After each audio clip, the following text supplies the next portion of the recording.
Ren? Oke, silakan Bu Georgia. Suaranya jelas nggak Pak? Jelas, jelas, jelas, sangat jelas. Udah Oke, noise silakan. reduction udah Tadi ini nggak tahu. apanya?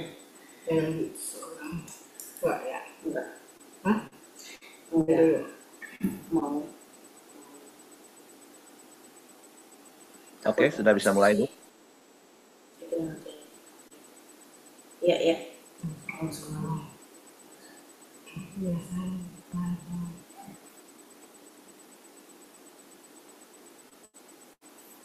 Mari kita akan masuk di dalam penyembahan kita pagi ini. Bersyukurlah jika kita masih diberikan sebuah kesempatan lagi menyembah Dia yang Maha Kudus, yang besar. Dia yang besar, Dia Allah yang setia, setia dalam setiap janji-janjinya. Bukankah kita setiap hari melihat kasih-Nya, rahmat-Nya? Mari kita menyembah Dia di dalam roh dan kebenaran yang Tuhan berikan di dalam diri kita, supaya kita dimampukan menyenangkan hati Dia.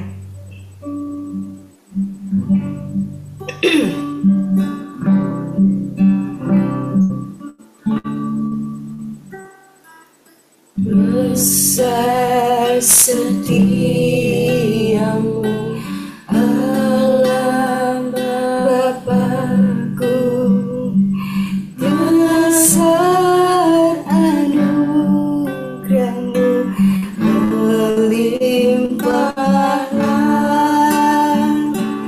takkan berkurang dan tiada berubah. Besar setiamu kepadaku, besar setiamu, besar setiamu. Setiap hari ku lihat rahmat-Mu, kasih setiamu kekal selamanya. Besar setiamu kepadaku. Tuhan, kami bersyukur pada Engkau Tuhan. Kami belum melihat, merasakan, menikmati kebesaran-Mu, kasih setiamu. Setiap firman-Mu yang telah Kau ucap tidaklah pernah Kau ingkari. Setiap perkataan-Mu ia damai sehingga kami boleh mengimankan, dan terjadilah apa yang Kau telah beri janjikan kepada setiap. Besar setiamu ya Tuhan, sungguh besar setiamu ya Allahku, sungguh besar kasih Engkau Tuhan, sungguh besar rahmat-Mu.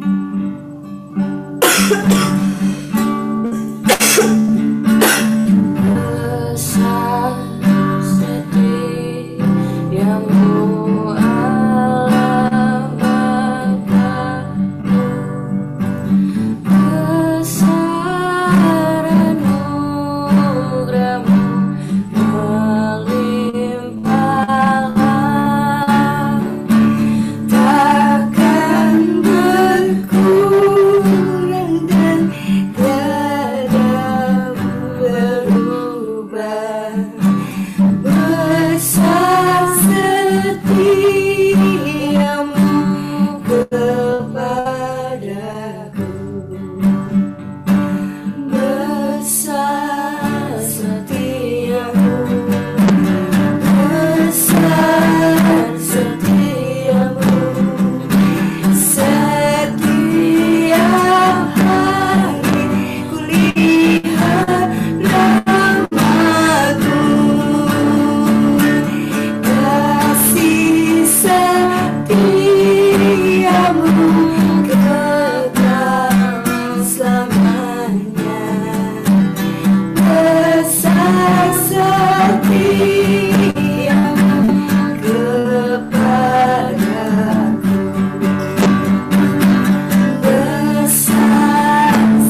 bersyukur kepada Engkau Tuhan. Sungguh besar setiamu Tuhan.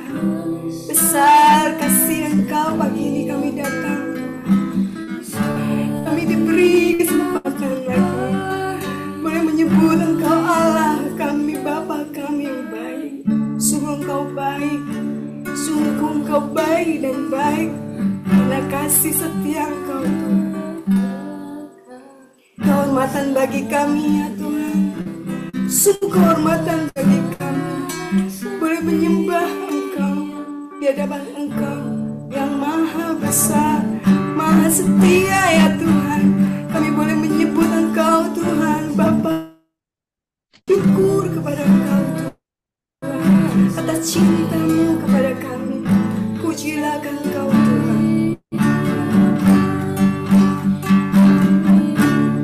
Rahmat-Mu, kasih setia-Mu kekal selamanya. Besar setiamu kepada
pujian bagi Engkau.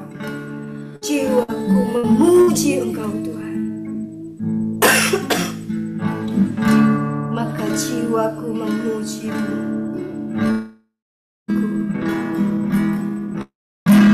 Maka jiwaku pun memuji-Mu. Sungguh besar Kau Allahku, maka jiwaku pun memuji-Mu. Sungguh besar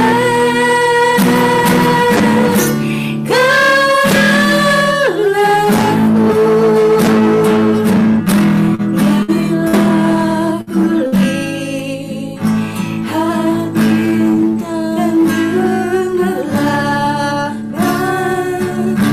dan bunyi burung riuh ku dengar. Ya Tuhanku, tak putus aku heran melihat ciptaanmu yang besar. Maka jiwa puji-Mu. Sungguh besar Kau Allahku, maka jiwaku pun memuji-Mu. Sungguh besar Kau Allahku, maka jiwaku pun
memujimu,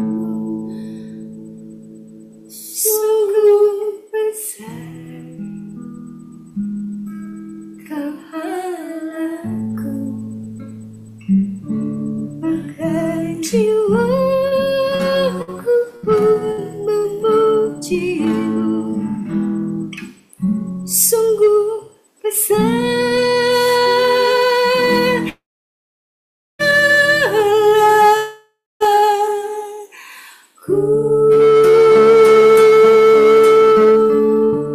Tuhan, terima kasih. Engkau telah memilih kami untuk menjadi anak-Mu. Engkau sang pencipta kami, dan Engkau sang penyelamat yang telah memilih kami terlebih dahulu. Engkau yang hadir menjadi seorang manusia karena kami, Tuhan. Sungguh jiwa kami bergelora terus setiap waktu untuk melihat dan menyaksikan betapa Engkau Allah yang begitu mengasihi kami. Terima kasih untuk kebaikan-kebaikan yang terus mengikuti dalam hidup kami setiap hari. Tuhan, sekali lagi kami bersyukur dan berterima kasih atas apa yang telah Kau berikan bagi kami. Terpujilah kan nama-Mu, Tuhan. Di dalam nama-Mu saja, pagi ini kami sepakat telah menyembah Engkau di dalam nama Kristus Yesus Kristus. Amin. Oke, terima kasih untuk Ibu Dorcas dan Langsung Audrey. live ya, minta maaf sebelumnya saya langsung habis ini. Sebentar lagi langsung jalan. Oke. Kemo jadi besok tapi kan Bu? Hari ini sama besok. Oh, jadi hari ini sama besok. Oh, Ya, oke. Tetap semangat. Tuhan oke Pak. berkati Ya, sertai. Besok berarti masih bisa? bisa. Oke, terima kasih. Tetap semangat Tuhan. Ya, Thank you. thank you Bu Dorcas. Ya, untuk Pak Irwan, Ibu Nova, Immanuel, sudah makan mie aloy?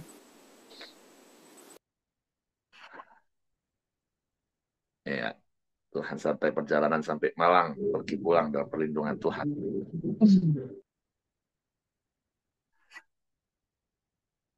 Udah lewat. Oke, hari ini kita masuk di dalam kitab Pengkhotbah pada pasalnya yang ke-5. Kita akan baca. Kita mau sama-sama belajar kebenaran firman Tuhan pagi hari ini. Takutlah akan Allah, jagalah langkahmu kalau engkau berjalan ke rumah Allah. Menghampiri untuk mendengar adalah lebih baik daripada mempersembahkan korban yang dilakukan oleh orang-orang bodoh, karena mereka tidak tahu bahwa mereka berbuat jahat. Janganlah terburu-buru dengan mulutmu, dan janganlah hatimu lekas-lekas mengeluarkan perkataan di hadapan Allah, karena Allah ada di surga, dan engkau di bumi. Oleh sebab itu, biarlah perkataanmu sedikit. Karena sebagaimana mimpi disebabkan oleh banyak kesibukan, demikian pula percakapan bodoh disebabkan oleh banyak perkataan. Kalau engkau bernasar kepada Allah, janganlah menunda-nunda menepatinya, karena ia tidak senang kepada orang-orang bodoh. Tepatilah nazarmu. Lebih baik engkau tidak bernasar daripada bernasar tetapi tidak menepatinya. Janganlah mulutmu membawa engkau ke dalam dosa, dan janganlah berkata di hadapan utusan Allah bahwa engkau hilaf. Apakah perlu Allah menjadi murka atas ucapan-ucapanmu dan merusak pekerjaan tanganmu? Karena sebagaimana mimpi banyak, demikian juga perkataan sia-sia banyak. Tetapi takutlah akan Allah. Nah, kita baca dulu sampai perikop yang pertama ini.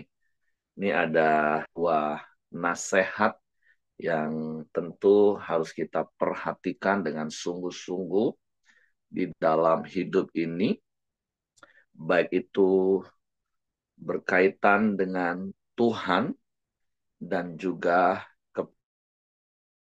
secara khusus ini bicara tentang sikap hati dan juga perkataan mulut kita. Nah, hal yang pertama yang tentu Tuhan mau ingatkan kepada kita di ayat yang pertama, hal yang sama yang pernah juga Nabi Samuel sampaikan kepada Raja Saul ketika Tuhan mengutusnya untuk menegur Raja Saul karena Raja Saul akhirnya melakukan hal yang seharusnya bukan bagiannya, yaitu mempersembahkan korban kepada Tuhan. Tentu ini dalam konteks perjanjian lama, harusnya hanya boleh dilakukan oleh seorang imam atau seorang nabi. Tetapi Saul juga karena ketakutan, itu yang pertama, karena nunggu-nunggu Samuel nggak datang. Nah, yang kedua peristiwanya waktu Tuhan suruh tumpas seluruh bangsa Amalek termasuk semua ternak-ternaknya. Mereka menyisihkan ternak-ternak yang baik dengan alasan untuk dipersembahkan kepada Tuhan. Tetapi pada waktu itu Tuhan menegur melalui Nabi Samuel bahwa adalah lebih baik dengar-dengaran atau taat kepada perintah Tuhan daripada korban persembahan. Nah, jadi hal yang pertama yang tentu perlu kita lakukan adalah mari kita jaga hati kita. Tentu orang yang bisa menjaga hatinya, orang yang mengasihi Tuhan, tentulah mereka akan memberikan persembahan yang terbaik kepada Tuhan. Tetapi tentu tidak dapat disangkal ada begitu banyak orang juga mempunyai pola pikir seperti Raja Saul, seperti apa yang Tuhan sampaikan pagi hari ini. Tentu kenapa firman Tuhan sampaikan seperti ini? Karena tentu ada begitu banyak manusia yang berpikir seakan-akan Tuhan itu lebih fokus kepada persembahan untuk dia. Padahal kita pernah baca di Mazmur, emangnya aku ini apa kata Tuhan? Kalau domba jantan itu aku punya. Bahkan segala sesuatu yang ada di dalam dunia itu aku punya. Bumi itu tumpuan kakiku, langit itu tahtaku kata Tuhan. Jadi persembahan seperti apa yang kau berikan kepadaku? Jadi harusnya kembali kita diingatkan bahwa Tuhan itu lebih melihat hati kita. Dan tentu sekali lagi hati yang mengasihi Tuhan itu akan diekspresikan, dimanifestasikan dengan ketaatan kita. Memberi persembahan itu hanya salah satu dari bukti atau bentuk ketaatan kita yang didasari dengan kasih. Karena sekali lagi Tuhan, dia yang berkuasa, dia yang empunya segalanya, dia yang memiliki segalanya. Jadi jangan pernah berpikir kita bisa menyuap Tuhan, dalam tanda kutip, dengan secara materi, dengan bentuk-bentuk pelayanan kita. Karena sekali lagi, Tuhan melihat hati.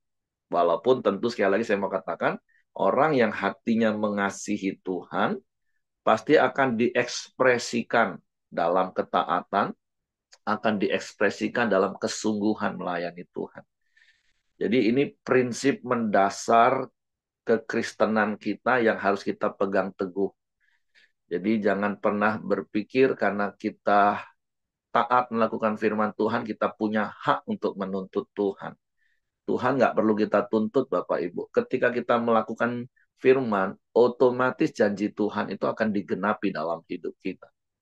Jadi sekali lagi ini bicara tentang sikap hati kita kepada Tuhan. Jangan seperti di kitab Mazmur yang pernah kita belajar. Jangan kita menjadi orang yang bebal di atas orang bebal. Percaya kita Kristen, tapi sebenarnya kita menganggap Allah itu nggak lebih dari pembantu kita, yang kita perintah-perintah, yang kita suruh-suruh.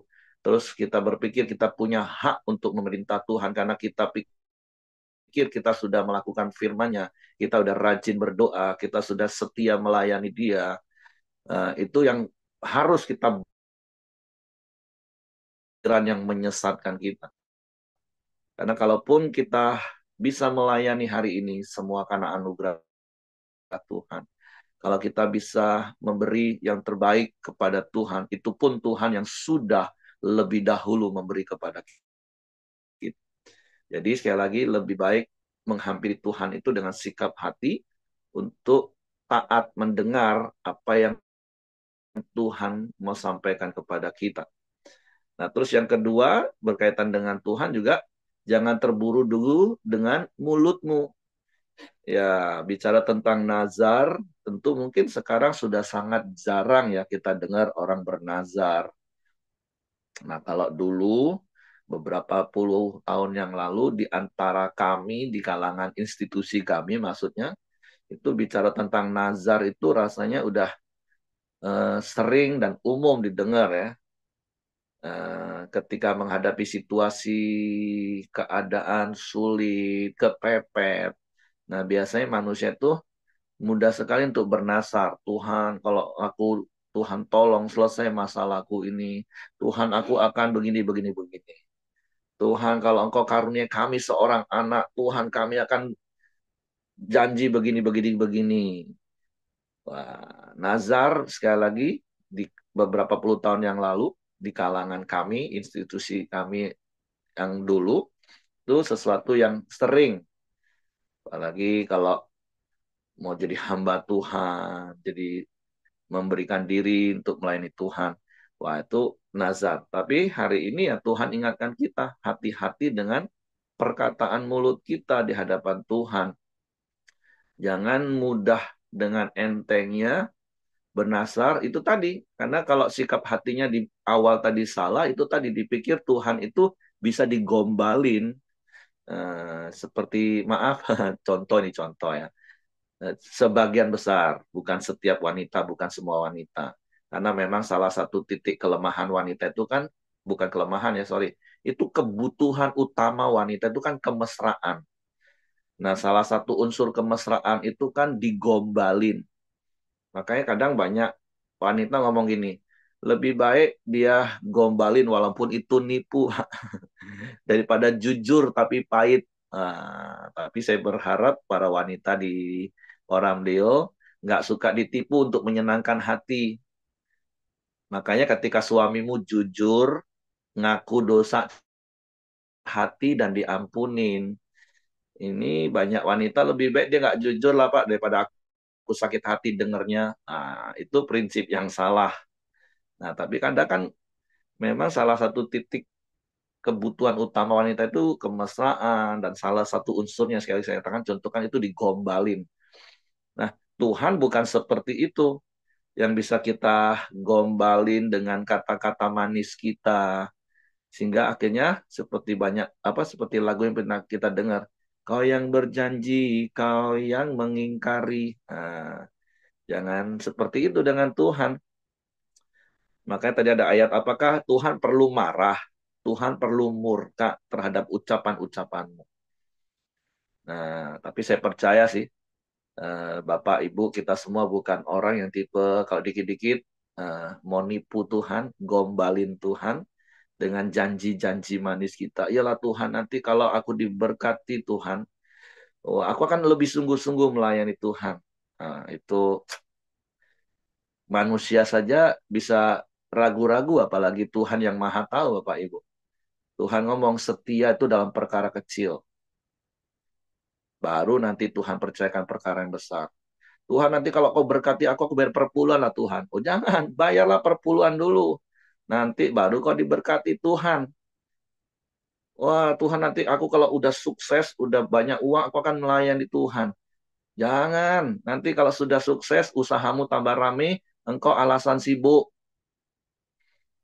Aduh, tidak sempat lagi pelayanan. Nah, cilaka itu. Nah, mulailah setia dalam perkara-perkara yang kecil, Bapak Ibu. Jadi, Jangan nunggu kalau sudah berkelimpahan menurut ukuran standar manusia, baru mau mengembalikan persepuluhan, baru mau memberikan persembahan. Setialah dalam perkara kecil. Itu contoh, salah satu contoh tentunya ya Bapak Ibu ya. Baik itu secara materi yang saya katakan tadi, belajar mengembalikan persepuluhan.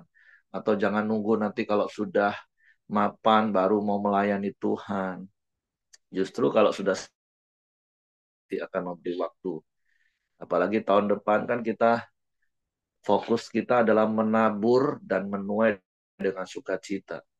Kita mau sama-sama menabur waktu, menabur doa, menabur air mata, menabur tenaga, menabur uang untuk jiwa-jiwa. Nah, mulailah dari hal yang sederhana. Engkau bisa berdoa 5 menit untuk sahabatmu, berdoalah 5 menit. Engkau bisa memberi waktu setengah jam untuk sahabatmu yang belum kenal Tuhan, berilah setengah jam waktumu. Engkau bisa memberikan uang 100.000 untuk sahabatmu yang butuh, yang belum kenal Tuhan. Berilah dari 100.000, bahkan mungkin dari 10.000. Gak usah nunggu kamu bisa kasih 10 juta. Nggak usah nunggu Bapak Ibu. Setia dalam perkara kecil. Jangan sampai kita gampang berjanji. Nah itu kebenaran yang kita bisa belajar di perikop yang pertama. Begitu juga kalau dengan sesama yang saya katakan, dengan seperti banyaknya mimpi karena sibuk sepanjang hari, pikiran-pikiran berkecamuk sampai ke bawah mimpi. Begitu juga ada begitu banyak perkataan sia-sia. Jadi mari jaga hati dan sikap hati kita kepada Tuhan. Jaga perkataan kita kepada Tuhan. Sehingga kita bukan jadi orang yang mudah obral janji, tapi dengan mudah kita mengingkari. Tapi sekali lagi saya percaya orang yang mengasihi Tuhan, dia akan mengimplementasikan kekasihnya itu dalam bentuk ketaatan, dan dia melayani Tuhan, dia mengembalikan persepuluhan, menabur, itu semua didasari kasih. Oke, perikop yang kedua, Bapak Ibu. Judulnya adalah kesia-siaan kekayaan. Kalau engkau melihat dalam suatu daerah orang miskin ditindas dan hukum serta keadilan diperkosa, janganlah heran akan perkara itu, karena pejabat tinggi yang satu mengawasi yang lain, begitu pula pejabat-pejabat yang lebih tinggi mengawasi mereka. Suatu keuntungan bagi negara dalam keadaan demikian ialah kalau rajanya dihormati di daerah itu. Siapa mencintai uang tidak akan puas dengan uang. Dan siapa mencintai kekayaan tidak akan puas dengan penghasilannya. Ini pun sia-sia. Dengan bertambahnya harta, bertambah pula orang-orang yang menghabiskannya. Dan apakah keuntungan pemiliknya selain daripada melihatnya? Enak tidurnya orang yang bekerja, baik ia makan sedikit maupun banyak, tetapi kekenyangan orang kaya sekali-kali tidak membiarkan dia tidur. Ada kemalangan yang menyedihkan kulihat di bawah matahari, kekayaan yang disimpan oleh pemiliknya menjadi kecelakaannya sendiri. Dan kekayaan itu binasa oleh kemalangan, sehingga tidak ada satupun padanya untuk anaknya. Sebagaimana ia keluar dari kandungan ibunya, demikian juga ia akan pergi, telanjang seperti ketika ia datang, dan tak diperolehnya dari segala jeripayahnya suatu yang dapat dibawa dalam tangannya. Ini pun kemalangan yang menyedihkan. Sebagaimana ia datang, demikian pun ia akan pergi. Dan apakah keuntungan orang tadi yang telah berlelah-lelah mengejar angin? Malah sepanjang umurnya ia berada dalam kegelapan dan kesedihan, mengalami banyak kesusahan, penderitaan, dan kekesalan. Lihatlah yang kuanggap baik dan tepat ialah kalau orang makan, minum, dan bersenang-senang dalam segala usaha yang dilakukannya dengan jerih payah di bawah matahari selama hidup yang pendek, yang dikaruniakan Allah kepadanya, sebab itulah bahagianya. Setiap orang dikaruniakan Allah kekayaan dan harta benda dan kuasa untuk dan untuk bersuka cita dalam jerih payahnya, itu itu pun karunia Allah. Tidak sering ia mengingat umurnya, karena Allah membiarkan dia sibuk dengan kesenangan hatinya. Nah, ini satu perikop yang benar-benar harus difahami oleh semua manusia. Kaya nggak salah, tapi berkali-kali saya selalu ngomong, saya lebih suka menggunakan istilah diberkati Tuhan. Karena kalau bicara tentang kekayaan seperti konsep duniawi, konsep manusia, dan sebagian besar ayat firman Tuhan itu menentang orang kaya. Punya banyak harta nggak salah Bapak Ibu. Tapi saya berdoa Bapak Ibu baca perikop ini berulang-ulang sampai ngeh bahwa kekayaan itu semua sia-sia. Dan kita tahu siapa yang nulis ini Bapak Ibu. Kalau zaman sekarang mungkin Salomo itu masuk majalah Forbes. Dia pasti akan menjadi urutan pertama atau paling tidak 10 besar orang terkaya di dunia. Siapa kita Bapak Ibu dibandingkan dengan Salomo yang sadar akhirnya semua kekayaan itu sia-sia. Kita mau mencari sampai model seperti apa Bapak Ibu. Kita sih sudah sadar, tapi karena kita tertipu oleh propaganda iblis. Kita tahu uang itu nggak dibawa mati, tapi kita ditipu oleh iblis dengan kata tetapi. Kalau nggak punya uang setengah mati. Akhirnya mati-matian cari uang. Nggak bisa nikmati hidup, stres berkepanjangan, rumah tangga bisa hancur-hancuran. Saya nggak tahu Bapak Ibu di level seperti apa. Mungkin rumah tangga nggak sampai hancur-hancuran cari uang. Tapi stres berkepanjangan dah selesai-selesai. Itu coba dipikirkan ulang Bapak Ibu. Kalau prinsip hidup kita masih seperti itu. Kenapa kita menikmati apa yang ada di tangan kita hari ini? Bahkan saya percaya itu sudah berlebih-lebih bisa kita bagi kepada orang lain. Itulah hidup kelimpahan. Itulah hidup diberkati Tuhan. Daripada kita masih mengejar uang sampai kita itu tadi stres. Hormon tubuh nggak stabil, asam lambung naik. Berapa banyak lagi mau dicari Bapak Ibu? Berapa banyak lagi mau dikumpulkan Bapak Ibu? Tadi saya akan bacakan lagi ya. Ayat yang ke-10 katakan, siapa yang cinta uang nggak akan pernah puas dengan uang. Akan dicari terus. Tapi firman Tuhan katakan, sekali lagi siapa yang ngomong ini? Salomo. Orang kalau zaman sekarang itu pasti masuk 1 atau sampai 10 besar orang terkaya di dunia. Itu pun sia-sia. Lebih baik berikutnya katakan ini, enak tidurnya orang yang bekerja baik yang makan sedikit maupun banyak. Nikmat. Ayat yang berikutnya. Eh, ayat yang ke-16. Ayat yang ini. Ayat yang 18. Lihatlah yang kau anggap baik dan tepat ialah kalau orang makan, minum, dan bersenang-senang dalam segala usaha yang dilakukannya jangan jeripaya di bawah matahari selama hidup yang pendek yang dikaruniakan Allah kepadanya. Sebab itulah bahagia.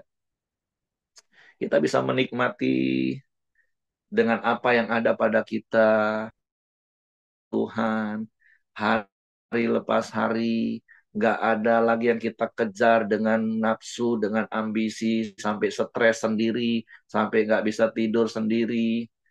Kenapa nggak dinikmati waktu lebih banyak bersama dengan istri, bersama dengan anak, bersama dengan keluarga, melayani Tuhan?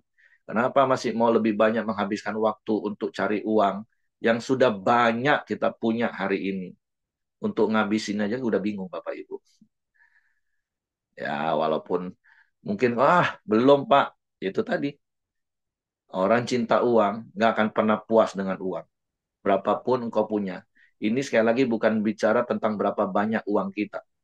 Tapi bagaimana sikap hati kita terhadap uang. Apa kita mau diperhamba oleh uang untuk terus kejar uang sampai kita mengorbankan banyak hal yang harusnya kita bisa lakukan karena potensi yang besar yang Tuhan sudah taruh dalam hidup kita. Bukankah segala sesuatu dari Dia, oleh Dia, kepada Dia, kemuliaan bagi Allah? Apakah kita sudah gunakan hidup kita untuk memuliakan Tuhan? Berapa persen waktu kita, berapa persen uang yang Tuhan berikan kepada kita kelola untuk kemuliaan nama Tuhan. Atau jangan-jangan kita nggak pernah berikan, tapi kita masih terus mengejar waktu, rasanya kurang 24 jam satu hari. Kalau perlu satu hari itu 40 jam. Mau cari uang lebih banyak lagi. Berapa banyak waktu yang kita beri untuk melayani Tuhan melalui melayani jiwa-jiwa. Atau waktu kita habis semuanya untuk cari uang. Ibu boleh renungkan ulang, baik yang sudah usia tua, yang sudah melewati, yang bisa memberikan nasihat kepada yang muda-muda, yang orientasinya masih mau kejar uang. Nah, suruhlah baca ayat ini baik-baik. Renungkan berulang-ulang hidup kita. Apa sih arti hidup kita, Bapak Ibu? Mau berapa banyak uang yang kita kumpulkan, Bapak Ibu? Nggak salah loh ya, kerja harus rajin. Jangan salah tangkap kalau itu malas-malasan. Enggak. Tapi ini bicara tentang evaluasi apa yang kita kejar di dunia ini maksudnya Bapak Ibu. Untuk apa hidup kita ini? Apakah hidup kita ini sudah berdampak bagi orang lain? Hidup kita ini apakah hidup dalam kelimpahan? Berkali-kali saya katakan, puluhan tahun yang lalu, saya nggak pernah berani khotbah Yohanes 10 ayat 10. Hidup dalam kelimpahan. Karena ketika kata kelimpahan muncul, semua orang punya pikiran itu harus hartanya banyak. Sehingga itu tadi, oh nanti Pak kalau hartaku sudah banyak pasti akan memberi. Belum tentu Bapak Ibu. Janda miskin yang memberi 2 peser itu lebih kelimpahan kata Yesus. Karena sekali lagi hidup dalam kelimpahan bukan bicara tentang berapa banyak uang yang kita bisa cari dan kita punya. Tapi berapa besar hidup kita berdampak bagi orang lain. Hidup kita menjadi saluran berkat bagi orang lain. Dan kalau kita bisa menikmati hidup, uang mungkin nggak banyak, tapi kita bisa enak makan, enak tidur, enak. Bukan karena menunya enak, bukan. Tapi karena hatinya bahagia, itu karunia Allah. Bapak Ibu masih ingat sindrom 99 yang pernah saya cerita Bapak Ibu? Ada seorang raja yang kaya raya, dia melihat tukang kebunnya, hidupnya lebih nikmat, datang pagi bersihin kebun, istirahat siang habis makan dia bisa santai tidur-tidur di bawah pohon, hatinya gembira. Nanti menjelang sore dengan sukacita dia pulang ke rumah. Sementara raja yang bergelimangan dengan harta sekelilingnya stres. Sampai dia tanya kepada penasehatnya, kenapa tukang kebunku itu bisa bahagia seperti itu datang dengan cuman bawa bekal apa adanya tuh bekerja. Siang dia bisa nikmati hidupnya. Bukan berarti terus Bapak Ibu mau jadi tukang kebun. Bukan, maksudnya posisi apapun kita Bapak Ibu, kita bisa nikmati nggak pekerjaan kita. Itu poin penting yang ingin saya sampaikan Bapak Ibu. Engkau punya uang banyak, kau nikmat nggak dengan uang itu? Dengan pekerjaan, dengan usahamu. Engkau punya pekerjaan yang sederhana, uangnya nggak banyak. Engkau bisa nikmati nggak pekerjaan dengan uang yang sederhana, sedikit itu Bapak Ibu. Itu poin penting yang saya sampaikan. Kembali ke cerita tadi, akhirnya penasihat ngomong gini, oh, tukang kebun raja belum mengalami yang namanya 99 syndrome. Apa itu 99 syndrome? Oh gini, Tuanku Raja. Nanti Tuanku Raja kasih dia 100 dinar. Uang 100 dinar, kepingan. 100 biji kan berarti kan? Logam, bentuk logam.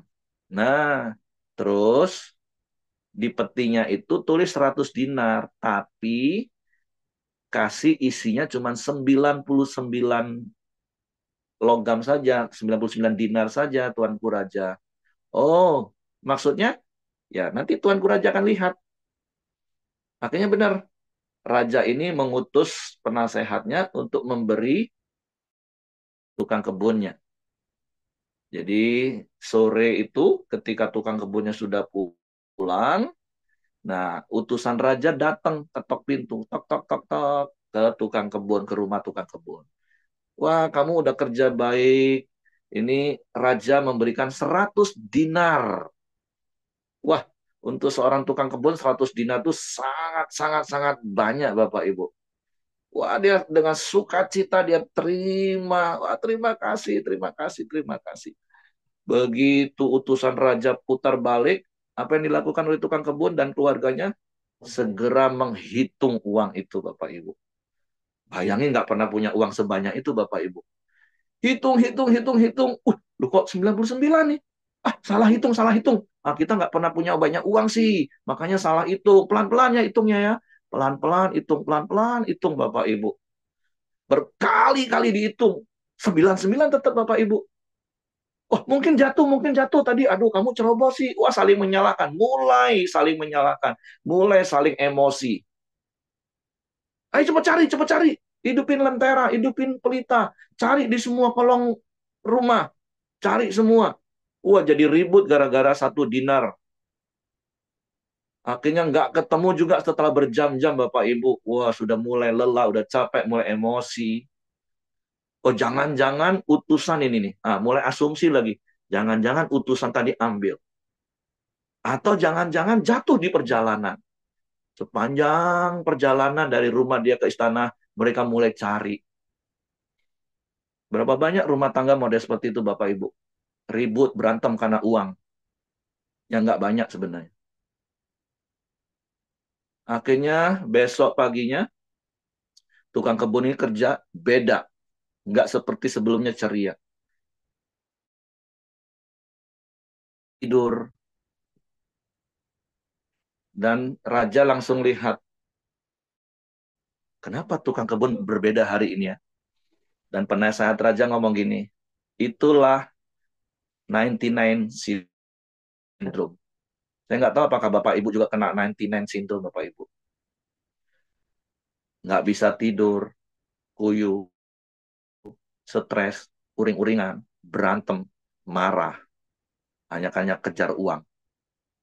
Tapi doa saya sungguh-sungguh di antara kita nggak seperti itu Bapak Ibu. Apapun profesi kita, apapun pekerjaan kita bisa nikmati dengan rasa syukur. Berapa banyak pun uang yang ada di tangan kita bisa nikmati dengan rasa syukur dan sukacita Bapak Ibu. Sehingga wajahmu selalu berseri-seri, seperti Bu Nova hari ini, karena liburan. Tapi saya percaya berseri-seri bukan karena liburan, mau ngabisin uang. Tapi semua bersumber dari hati yang menerima kasih karunia Tuhan. Jadi panjang sekali Bapak Ibu kalau mau cerita tentang hal ini. Tapi maksud saya, tolong baca berulang-ulang pasal ini. Renungkan baik-baik. Punya uang banyak nggak salah, jangan salah ngerti Bapak Ibu. Makanya berkali-kali saya katakan, saya lebih suka memakai istilah orang yang punya uang itu diberkati Tuhan. Kalau dia ngerti kebenaran ini. Saya nggak suka nyebut, oh si A ini kaya, si B ini kaya. Enggak, saya lebih suka, oh si A ini orangnya diberkati Tuhan. Dia bisa menikmati hidupnya. Dia bisa bersyukur dalam segala keadaan pekerjaannya. Jadi pesan saya, boleh dengerin apa yang saya sampaikan, tapi ini nanti yang di perjalanan boleh sharing lagi tentang hidupmu.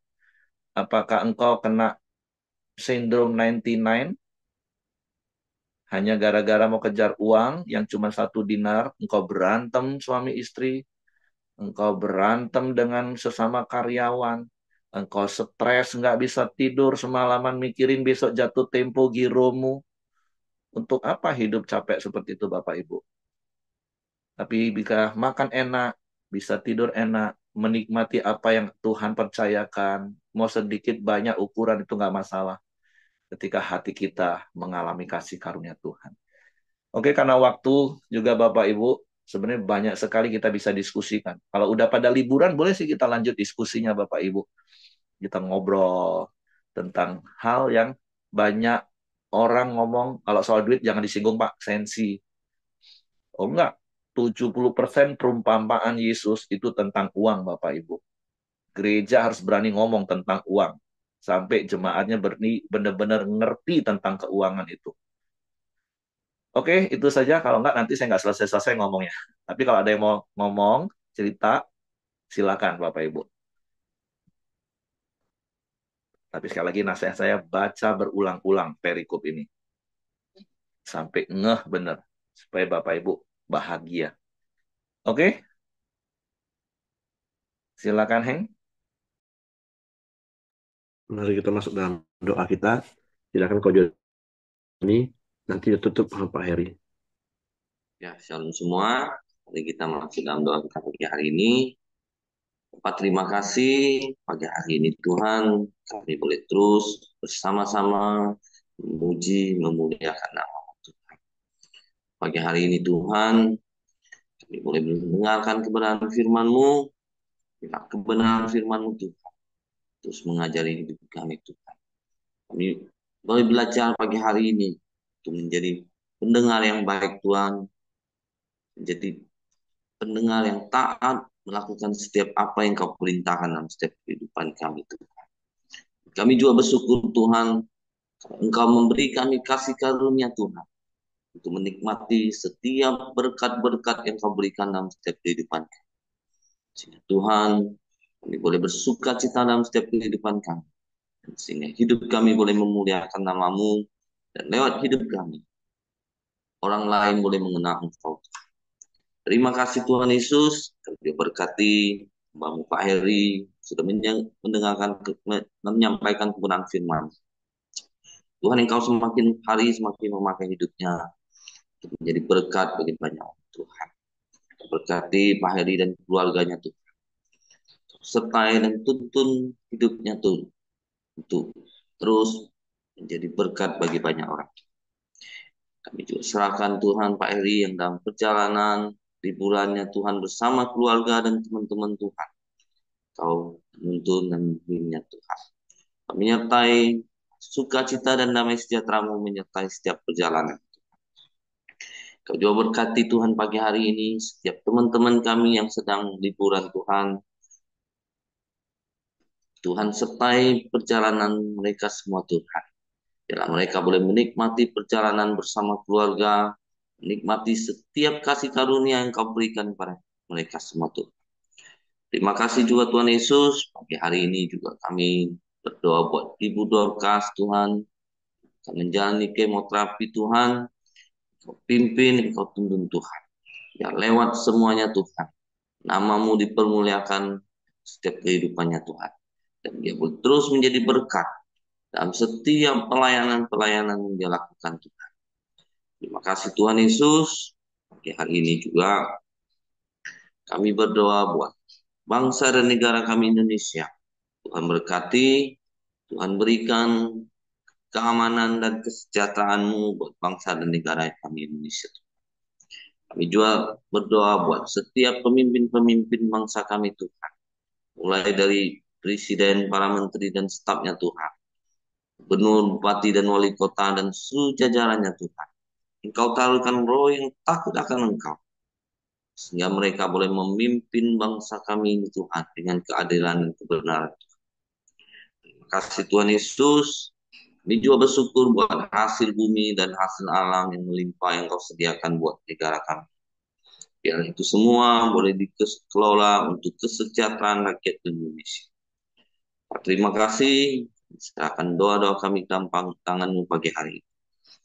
Kami juga, mari kita masuk dalam doa Bapa kami. Bapa kami yang di surga, kuduskanlah nama-Mu, datanglah kerajaan-Mu, jadilah kehendak-Mu di bumi seperti di surga. Berikanlah kami pada hari ini makanan kami yang secukupnya, dan ampuni kami akan kesalahan kami, seperti kami juga mengampuni orang yang bersalah kepada kami. Dan janganlah membawa kami ke dalam pencobaan, tapi lepaskanlah kami daripada yang jahat. Karena Engkaulah yang punya kerajaan dan kuasa dan kemuliaan sampai selama-lamanya. Amin. Bapak, kami bersyukur buat firman-Mu pagi hari ini. Sekali lagi aku berdoa untuk setiap kami Tuhan, supaya kami terus dapat menjaga hati kami untuk terus mengasihi Engkau, tidak dibuat menyimpang ke kanan ke kiri dengan harta kekayaan duniawi. Karena kami tahu sesungguhnya semua yang ada pada kami itu daripada-Mu, itu milik-Mu. Biarlah kami sungguh-sungguh dapat menikmati karunia-Mu untuk dapat menikmati setiap berkat Tuhan dengan sukacita, dapat mengelolanya dengan bijak, bahkan kami menyalurkannya dengan sukarela, dengan sukacita, sehingga kami dapat menikmati hidup yang diberkati untuk jadi berkat bagi orang lain. Kami tidak lagi diperbudak oleh ambisi untuk mengejar uang sampai kami mengabaikan, bahkan melupakan banyak hal, terutama Engkau Tuhan. Tapi Tuhan, aku berdoa sungguh-sungguh, biarlah setiap kami bisa mengelola hidup, mengelola waktu, mengelola keuangan, untuk menabur Tuhan dengan sukacita. Sehingga semua yang ada pada kami yang datang daripadamu, itu untuk dipakai mendatangkan hormat kemuliaan bagi nama, untuk jiwa-jiwa yang dapat dituai, sehingga ada sukacita bukan saja dalam hidup kami, tapi surga bersukacita karena jiwa yang dimenangkan. Sebab itu Tuhan, aku berdoa kepadamu pagi hari itu, setiap kami yang mendengar, bahkan sejauh mana suara itu Tuhan. Bahkan ini menjadi fokus tahun depan, supaya setiap jemaat Pelita Community, mereka bersuka cita menikmati hidup mereka dengan semua yang ada pada mereka. Bahkan mereka menabur dengan sukacita. Karena mereka tidak diperbudak oleh harta duniawi. Tapi mereka mengendalikan semua harta kekayaannya dalam pimpinan tuntunan hikmat Tuhan. Tuhan, terima kasih buat pagi hari ini. Sepanjang hari kami serahkan roh, jiwa, tubuh kami ke dalam tangan-Mu. Tutup bungkus yang kuasa darah Yesus. Malaikat maga tempat tinggal kami.